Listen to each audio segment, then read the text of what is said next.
Hemmäze salam dostlar. Bugün size mafya dünyasının en güçlü filmini tanıştıracak.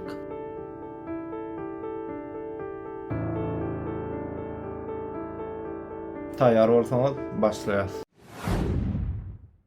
The Godfather. Bu dünya mafya filmi değil. Bu güç, hormat ve maskaların içinde doğulan sırların hikayesi. Film 1972 ýylda çykdy. Ýöne muny aramazdan film henüýden gadryny ýitirmeýär. Rejissöri Francis Ford Coppola The Godfather film bilen film taryhyny düýp götürýär. Different than any other powerful man who's responsible for Filmde köne köklü mafya maşgalasy bar. Ýöne bu mafya maşgalasy bir erwedi işden galanda edýärler. Yani şol işin içine girmek istemeýärler. Filmde iki tane ayrı mafya toparları var. Biri güçlü köklü mafya maşgalasy, beýlekisi bolsa täze mafya toparları. We bu täze mafya toparı öz işler üçin güçlü köklü Corleone maşgalasyny ýanyna çekmek isleýär. Täze mafya toparının işi narkotikdir. Ve pikretçini ýaly Corleone maşgalasy hem bu işi etmek islemeýär. I'm gonna make him an offer he can't. IMDb ratingi 9.2 bolan The Godfather filmine takminan 6-7 milyon dolar çıkıptır. Emma täsiri ölçeksiz derecede. You asked me about my business case. Is it true? Bu yerde gıygırma yok, tiz hareket yok. Hemmesi spy, sessiz ýöne ağır. Do you renounce Satan and all his works? I do renounce him. Her diyalog bir duygu, her serediş bir duyduruş. Bu film seni hiç il korkulmaýar. Bu film seni pikretmeye mecbur edýär. Men are coming here to kill him. Now you want to get mixed up in the family business? Güçlü olmak için zalim olmak kökman mı? Bu sorunun cevabını The Godfather filminden alıp bilersiniz. Eger henüýde çenni görmedik bolsaň, belki wagt gelip ýetendir. The Godfather, kökman ol watch listiňe goş. Bir hakikat var. İkinci filmler hemişe gowşak bolýar. Ýöne bu däl. The Godfather 2 bul seyrek duş gelýänler. İkinci film birinci filmden has üçin has agyr, has garanky.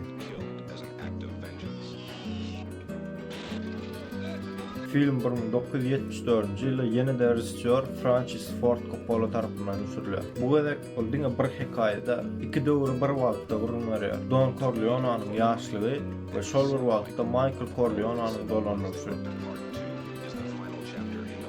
IMDb ratingi 9 olan ikinci sanyna takminan 13 milyon dolar çykdy. Bu filmde güç näde gurulýanyny we şol güýjüň adamy näde ýalňyz goýýanyny görýärsiniz.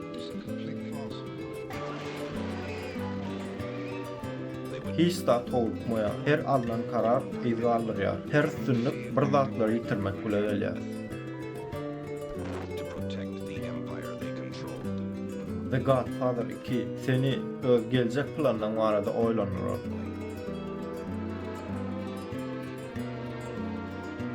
Güýjü saklamak kynmy ýa-da güýjü öwrülmek kyn. Eger senem The Godfather bir halan olsa, ikincini görmedik pul ýalňyşlyk. Senem watch listiňe goş. Bir zat açyşan aýdaly. Bu film jedelli. The Godfather 3 gahryman olmak barada däl. Bu film günäleriniň arapsalanmak isleýän adamyň hikaýasy.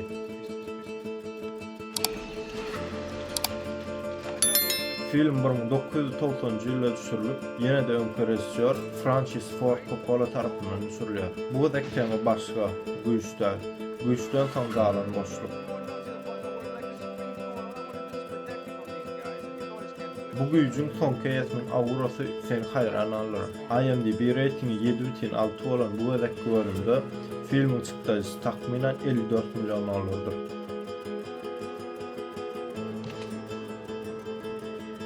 Bölümdäki esas soraw geçmişinden açyk bolarmy? Edilen zatlara iýman bolarmy?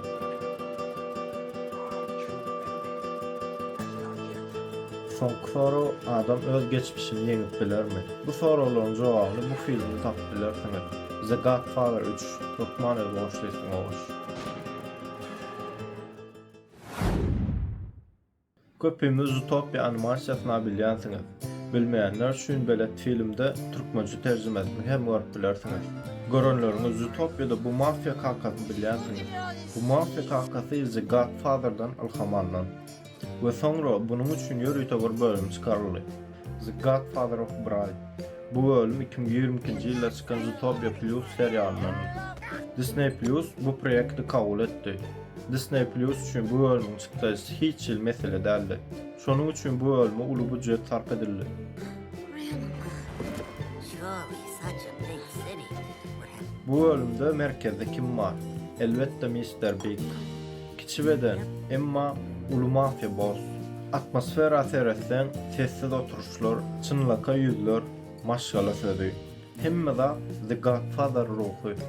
Hatta bölüm adı hem gizlenmeýär. The Godfather of Bride. Bu iş tötenleýär. Bu asasan The Godfather'a salam. Men size bu bölüm maksat deränmiň sebäbi güýç näde kurulýar? Hekaýa şo hakda.